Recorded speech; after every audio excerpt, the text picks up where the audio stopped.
Comment ça va, vous? Ça se passe bien la vie coincée entre canicule et feux de forêt? Nous, aux médias, on a déménagé le plateau pour le descendre de 2 niveaux afin de nous réfugier dans les bureaux au sous-sol et de profiter d'une température clémente de 30 degrés. À 9h du matin. 2 niveaux plus haut sur le plateau officiel, il fait autour de 40. Une fournaise dans laquelle nous avions tourné difficilement l'été dernier. Une fois, mais pas deux. Le bon sens nous oblige à apprendre de nos erreurs pour corriger nos comportements et nous adapter à la situation.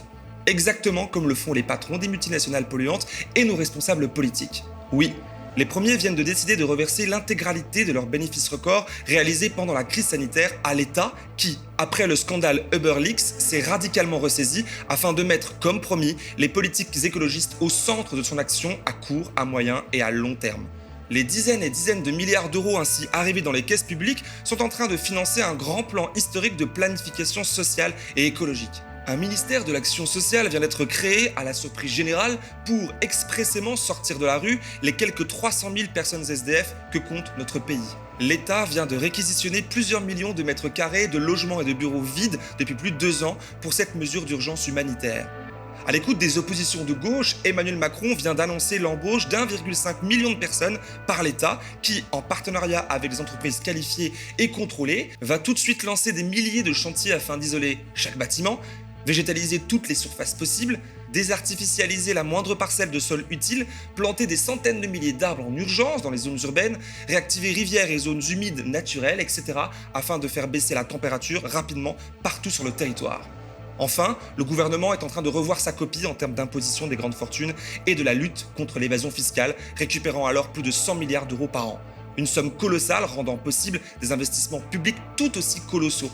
Par exemple, dans la réhabilitation et la modernisation du réseau SNCF et des transports en commun qui seront dans une poignée d'années accessibles à tous et partout à des prix abordables et surtout fixes. C'est une révolution qui débute. Les scientifiques du monde entier saluent la France dans son action ambitieuse et enfin à la hauteur des enjeux. Ok, je suis parti très loin dans mon délire.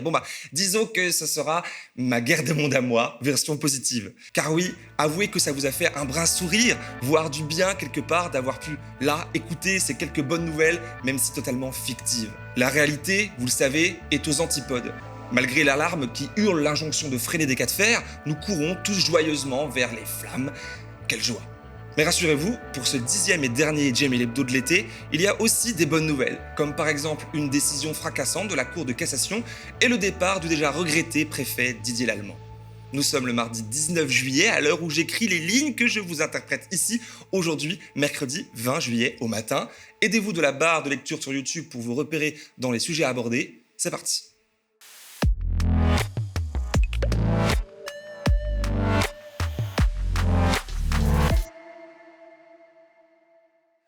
Alors que le sud de la France continue à partir en fumée, l'Angleterre explosait hier son record historique de température jamais enregistré. Il a fait plus de 40 degrés au sud de Londres. Et des banlieues entières sont les proies des flammes alors que le tarmac d'une base aérienne a fondu sous la chaleur. En France, la vigilance rouge a été levée hier sur 15 départements concernés, mais 73 dont l'Andorre reste en vigilance orange et 21 autres en vigilance jaune. Bref, tout le pays est en alerte, chaque année un cran plus haut. Jusqu'ici, rien de nouveau sous le soleil de plomb. Souvenez-vous, c'était en 2014. Madame, monsieur, bonsoir. Encore de fortes chaleurs en ce 17 août 2050 avec un soleil de plomb à peine voilé. On atteindra ou dépassera encore les 40 degrés, 41 à Agen, 41 à Strasbourg, 40 dans les capitales, 42 pour Lyon et jusqu'à 43 degrés prévus à Nîmes. Alors me direz-vous, tout ceci n'est que fiction pour 2050. Eh bien, ne croyez pas que ce bulletin soit sorti de mon imagination puisqu'il a été formulé avec beaucoup de sérieux par Météo France. Ces prévisions fictives présentées par Evelyne Delia sur TF1 en 2014 venaient illustrer une météo hexagonale probable en 2050, en se basant sur les recherches scientifiques de l'époque pour sensibiliser le grand public au dérèglement climatique. 8 ans plus tard seulement, le scénario prévu pour 2050 est déjà devenu réalité. Les scientifiques observent que 23 épisodes de canicule ont été enregistrés sur les 21 dernières années, entre 2000 et 2021, soit plus d'une canicule par an, contre seulement 17 en 53 ans sur la période 47-99. C'est une accélération des épisodes caniculaires, mais aussi une intensification de la chaleur et donc des conséquences sur la nature et sur nous. Parce que la nature, comme la République, c'est nous. Boutade à part, il serait en effet peu sérieux aujourd'hui de segmenter les choses et de sortir de la nature l'espèce humaine. Les deux ne font qu'un avec tout le reste du vivant. Et c'est ainsi que l'on réalise que notre modèle économique prédateur des ressources naturelles est de fait contre nature.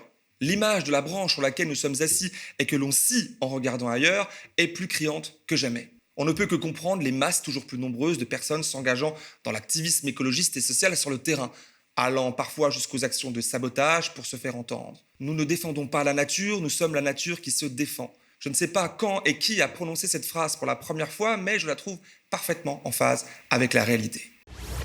Moi, ça fait 15 ans, en fait, qu'on parle de ça. Ça fait 15 ans et il y en a pour qui ça fait encore plus longtemps, qu'on annonce, en fait, que les scientifiques nous disent de façon extrêmement sérieuse que le climat se réchauffe, que ça va avoir des conséquences, qu'il va y avoir des canicules, qu'il va y avoir des sécheresses, que des gens vont mourir, que des gens vont devoir migrer, que cette planète pourrait, ultimement, à la fin du siècle, devenir partiellement inhabitable. Et pendant tout ce temps, on a fait « Oui, intéressant, très bien, il fait chaud en été, il fait froid en hiver. » Je veux dire, il faut qu'on arrête avec ça. On a vécu cet épisode de Covid qui nous a montré qu'on avait besoin des scientifiques, qu'on avait besoin d'un éclairage.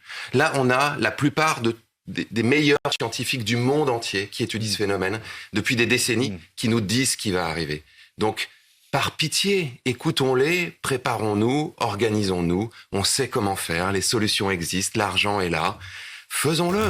Et là, j'aimerais que mon intro fictive soit réalité. Mais que fait le gouvernement du champion de la Terre en matière d'écologie? Il active un énième numéro vert et distribue des dérogations aux centrales nucléaires. Numéro vert d'abord. Déjà activé en juin, le 0800 06 66 66 n'est pas le nouveau numéro du Père Noël. Les plus anciens auront la référence. Mais, je cite, un numéro gratuit pour obtenir les conseils de protection pour vous et votre entourage. En réalité, le service téléphonique ne sert pas à grand-chose de plus que de rediriger vers le 15 ou vers le médecin traitant de l'appelant après avoir donné quelques conseils bateaux. Bref, mieux vaut ne pas être dans l'urgence et plutôt bien organisé. Le service ferme à 19h. Conseils et informations que l'on retrouve aussi sur le site d'Amélie. Je vous cite quelques exemples. Boire de l'eau, éviter l'alcool et le sport, éviter de sortir quand il fait trop chaud, maintenir son logement au frais ou encore, si ce dernier conseil est impossible à appliquer, passer plusieurs heures par jour dans un lieu frais comme au musée, au cinéma ou au supermarché. Entre pédagogie et paternalisme abrutissant, il ne semble n'y avoir qu'un pas en Macronie. Et puis franchement, qui a les moyens, temps et financiers d'aller traîner plusieurs heures par jour au ciné et au musée pour se rafraîchir? Si c'est ça le grand plan canicule du gouvernement, on n'a pas le cul sorti des ronces. Si le numéro vert canicule semble n'être qu'un nouvel effet de communication du gouvernement, parfois ce dernier sait agir concrètement. Comme vendredi dernier, 15 juillet, lorsqu'il a permis à 4 centrales nucléaires de déroger aux règles environnementales. Je vous explique rapidement. Une centrale nucléaire est une centrale thermique où le générateur d'électricité fonctionne avec de la vapeur d'eau créée par la fission. L'eau froide est pompée en grande quantité dans les cours d'eau pour refroidir les réacteurs avant d'être rejetée en fin de parcours dans la nature. Sauf qu'entre-temps, l'eau froide au départ est rendue plus chaude à la sortie. Des règles déterminent alors une limite de température avant rejet pour réduire les impacts nocifs sur les milieux naturels, sur la faune comme sur la flore. Sauf que pendant les épisodes caniculaires, les centrales chauffent plus et doivent donc être refroidies d'autant, rejetant de l'eau plus chaude, et c'est là que la dérogation entre en jeu, permettant de rejeter légalement des eaux donc plus dangereuses pour les écosystèmes desquels nous sommes naturellement dépendants. Un véritable casse-tête d'organisation quand il fait chaud, les climatiseurs très gourmands en électricité tournent à plein régime, augmentant de fait la consommation d'énergie et la pollution. Vous voyez le serpent qui se mord la queue? Le risque qu'il finisse tôt ou tard par se dévorer tout entier est grand. Effet d'annonce et mesures écocides pour ménager le capitalisme, voilà l'action de ce gouvernement. Tout ça comme autant de pansements sur une jambe gangrénée. Et moi, qui ai la sale impression de me répéter dès lors que je traite ce sujet, de vidéo en vidéo, d'intervention en intervention, rien de bien nouveau dans les constats et les solutions qui pourtant existent. La seule chose qui coince, la seule, si on doit la résumer, c'est la matrice même de notre modèle de société basé sur une économie de consommation néolibérale. Un modèle intrinsèquement, c'est-à-dire par nature, incompatible avec l'écologie et donc avec le maintien d'une planète viable. Ah bah dit comme ça nous refroidit pas mal.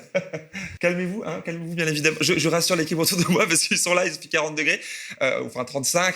C'est qu'une image. On va encore se cuire le cul pendant un moment avant de se les geler de nouveau, et etc., etc. La magie du dérèglement climatique. Nous devons continuer à agir résolument pour lutter contre le réchauffement climatique et pour favoriser la transition énergétique. On voit bien que le réchauffement climatique aura un impact demain, après-demain sur la planète, mais qu'il en a déjà un aujourd'hui puisque les sécheresses se multiplient, puisque les températures montent. Et donc ça montre qu'il faut agir résolument en la matière. C'est ce que nous avons commencé à faire et c'est ce que nous voulons amplifier. C'était Gabriel Attal, récemment passé de porte-parole du gouvernement à ministre délégué chargé des comptes publics hier matin sur France Info à propos des incendies qui font rage en France, notamment en Gironde. Son discours est clair et radical, mais nous l'avons vu, les actions ne suivent pas et nous savons précisément pourquoi. L'obstacle, c'est le capitalisme, la main invisible et incontrôlée des marchés financiers.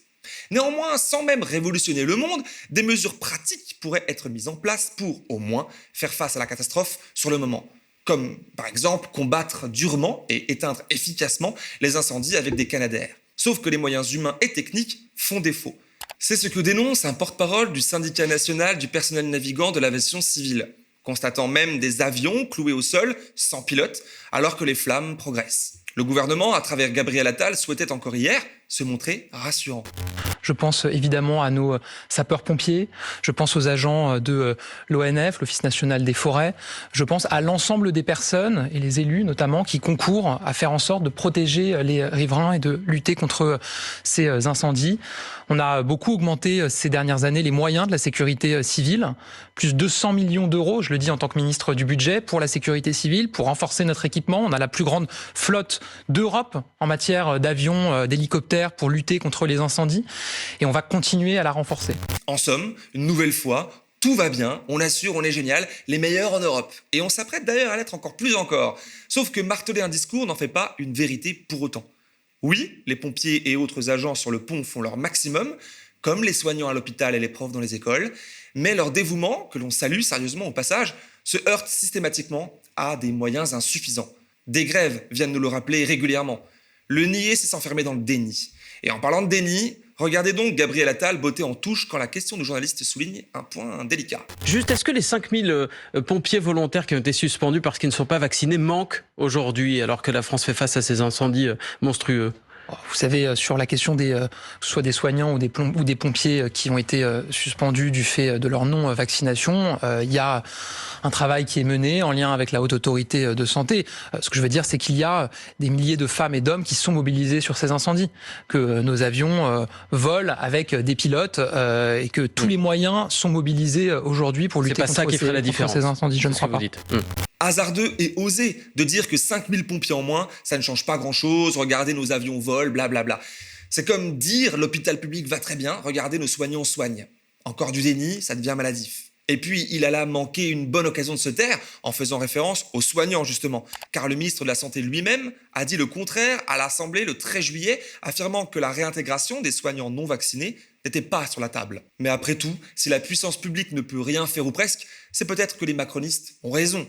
Il suffit de laisser la puissance privée s'auto-organiser et résoudre l'essentiel de nos problèmes. Boeing prévoit 82% d'avions en plus dans le ciel d'ici moins de 20 ans.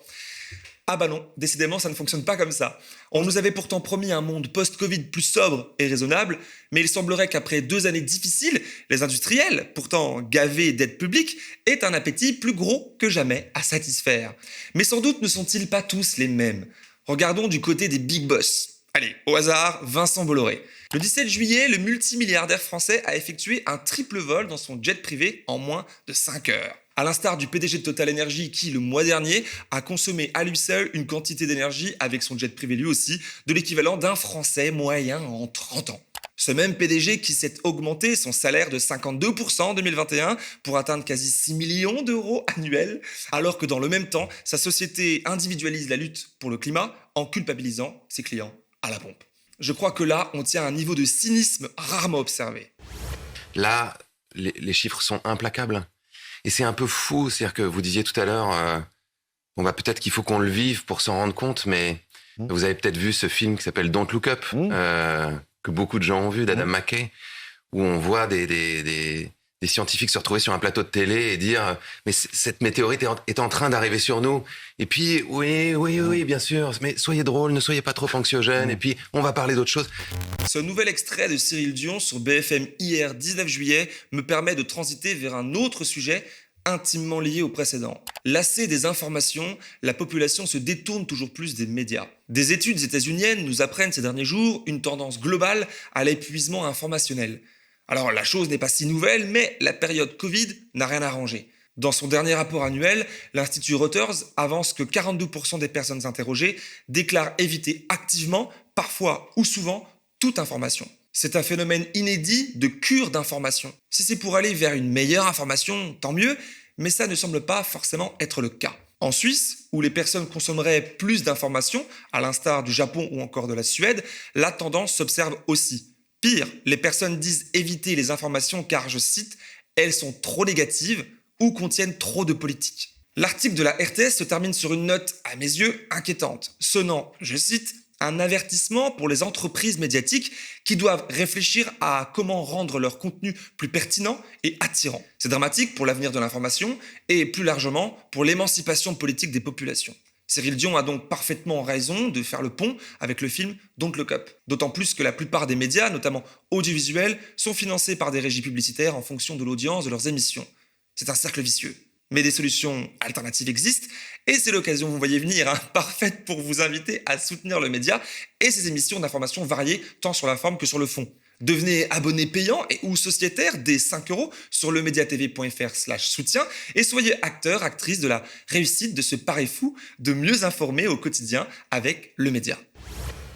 On approche doucement de la fin de l'épisode alors que j'aurais pu encore aborder 1000 sujets. Comme par exemple la suite des Uber Files, où l'on a découvert qu'Emmanuel Macron agissait dans l'ombre de la même façon, de la même manière avec Amazon. Mediapart révèle des informations que l'Élysée souhaitait garder secret, mais que la justice a rendu accessible aux journalistes du site en ligne. On y apprend que, tout comme Uber, un lobbyiste d'Amazon a lui aussi œuvré pour la campagne d'Emmanuel Macron en 2017. Comment ne pas y voir là un retour d'ascenseur pour l'actuel président ? Mais comme je vous le montrais dans l'épisode de la semaine dernière, l'intéressé ne semblait pas rougir de ses méfaits. Ça m'en touche une sans bouger l'autre. Je vous le dis en toute franchise. J'aurais pu vous parler de ça, ou encore des près de 100 000 jeunes qui se retrouvent sur le carreau sans affectation à une université à cause de Parcoursup.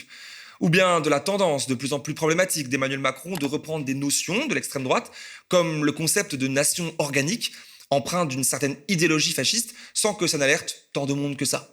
Ou encore du fait que, le même jour d'une canicule record, le président reçoit son homologue des Émirats Arabes Unis pour parler pétrole, diesel, et qu'à l'Assemblée soit débattu et voté un texte présenté comme pour défendre le pouvoir d'achat des Français, mais qui prévoit aussi de réactiver les centrales à charbon en France et d'importer du gaz de schiste états-unien.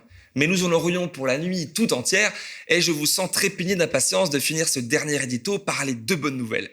D'abord, cette décision importante et historique de la Cour de cassation saisie par 8 habitants de la région de Metz, dans ma Lorraine natale. Verdict de la plus haute juridiction, je cite, « Participer à une manifestation non déclarée n'est pas une infraction ».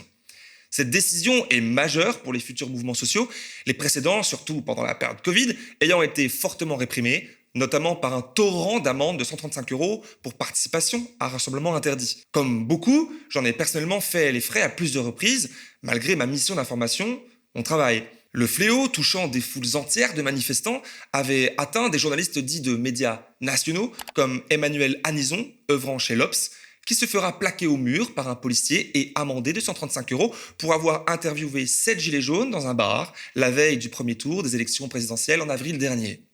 Le pompon dans cette affaire, c'est que toutes ces amendes n'avaient aucune base légale dès le départ. La Cour de cassation affirme très clairement que l'infraction n'existe pas. Et pourtant, les agents des forces de l'ordre ont pu amender des centaines de milliers de personnes pendant plusieurs années dans l'illégalité totale, toujours sous ordre de l'État et parfois avec excès de zèle. La difficulté de venir contester la verbalisation étant tellement dissuasive, tant financièrement qu'intellectuellement, que la plupart des gens payaient et ne revenaient plus en manifestation.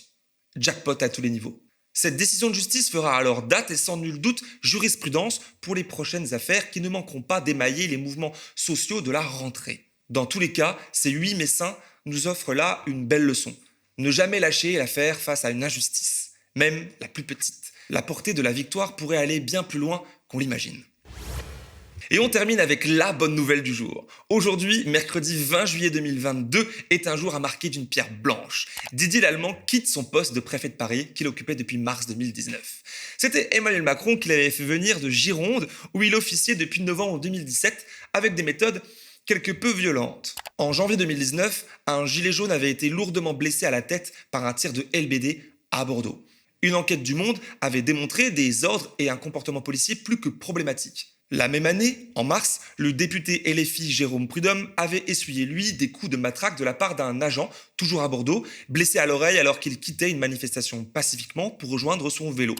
À l'époque, LFI demandait déjà le départ du préfet de la Gironde, sans savoir qu'il allait partir, oui, mais pour une belle promotion à Paris en mars 2019. C'est là que débute vraiment la carrière de Didier Lallemand, avec une reconnaissance nationale. Vous êtes bien assis et correctement hydraté ? Voici un petit florilège de ses exploits en vidéo.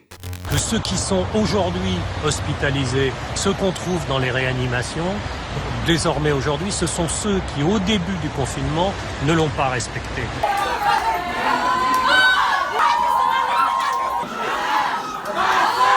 Je suis un haut fonctionnaire, je suis révocable ad notam tous les mercredis.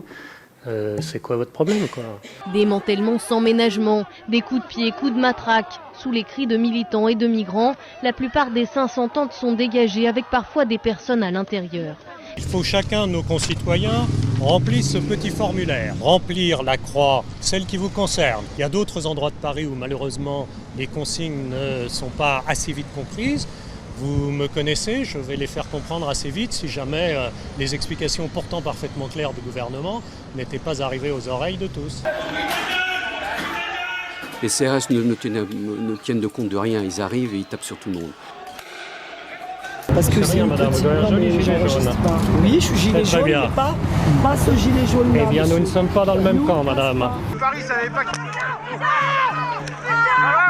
Emmanuel Cohen vient de perdre l'usage de son œil gauche de manière irréversible.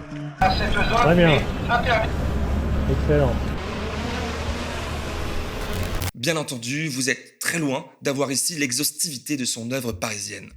On pourrait parler par exemple de son bras de fer avec Anne Hidalgo autour du raté de la sécurisation du 14 juillet dernier sur le Champ de Mars pendant les feux. Le préfet Lallemand n'a, pour le coup, pas raté la maire de Paris en lui répondant sèchement et en allant jusqu'à remettre en cause la capacité de la ville d'accueillir les prochains JO en 2024. Le préfet ne manque manifestement pas de souffle. Quelques semaines à peine après le fiasco international au Stade de France, où on l'a étrangement beaucoup moins entendu.